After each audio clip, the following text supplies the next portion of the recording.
दिल्ली की ग्रीन दिवाली के बाद जहरीली हवा।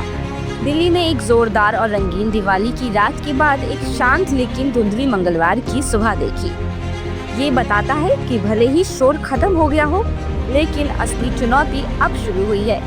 रॉकेट गए पर धुआं रह गया। आसमान में रॉकेट और पटाखों की रोशनी के जाने के बाद पीछे एक मोटी धुएं की परत और अल्ट्राफाइन प्रदूषक रह गए। प्रदूषण कण जो सबसे छोटे और सबसे हानिकारक होते हैं। दिल्ली की हवा धुंधली यानी कि हेजी, भारी और नजरअंदाज करने लायक नहीं है, जो सांस लेने में तकलीफ की ओर इशारा करती है। कल सुबह 8 बजे राष्ट्रीय राजधानी का AQI 350 रिकॉर्ड किया गया। AQI 350 का मतलब है कि हवा बहुत खराब यानी कि वेरी पुअर श्रेणी में है, जो स्वस्थ लोगों के लिए भी सांस लेने में दिक्कत पैदा कर सकती है।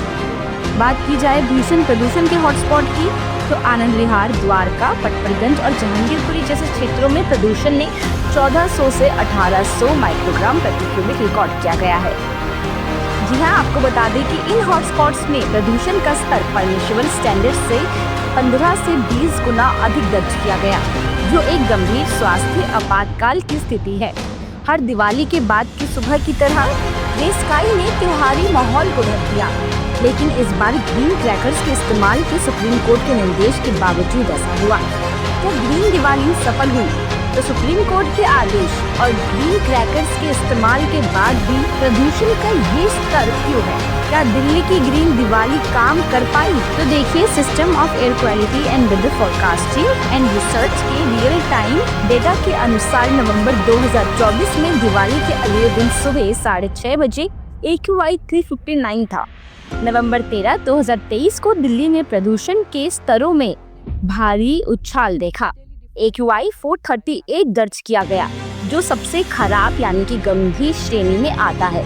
अगर बात की जाए थोड़े और पीछे के सालों की, तो अक्टूबर 2022 में दिवाली के बाद की सुबह AQI 325 था, जो बहुत खराब श्रेणी में था। ये 2023 से कम लेकिन फिर भी खतरनाक था। 2021 की गंभीर लापरवाही की बात की जाए, नवंबर 5, 2021 को दिल्ली ने पटाखों पर लगे प्रतिबंध को धता बनाया, जिसके चलते AQI 454 पर पहुंच गया, जो गंभीर श्रेणी का एक उच्च स्तर माना जाता है। अगर हम बात करें कानूनी पहलू और चुनौतियों की, तो पहला प्रतिबंध 2014-15 में लगा था।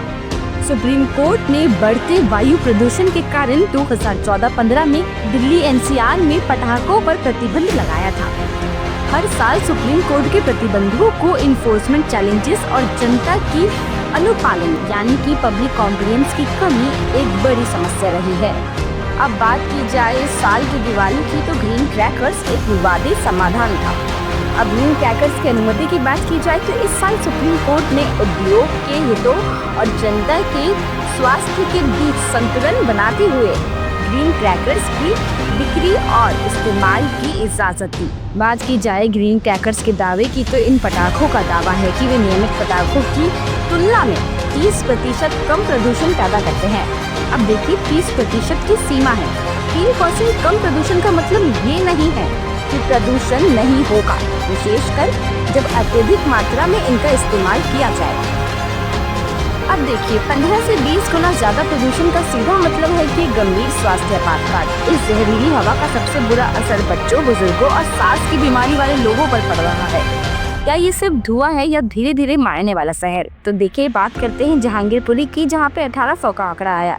आनंद विहार या जहांगीरपुरी जैसे कुछ इलाकों में प्रदूषण का स्तर 1800 माइक्रोग्राम तक क्यों पहुँच गया?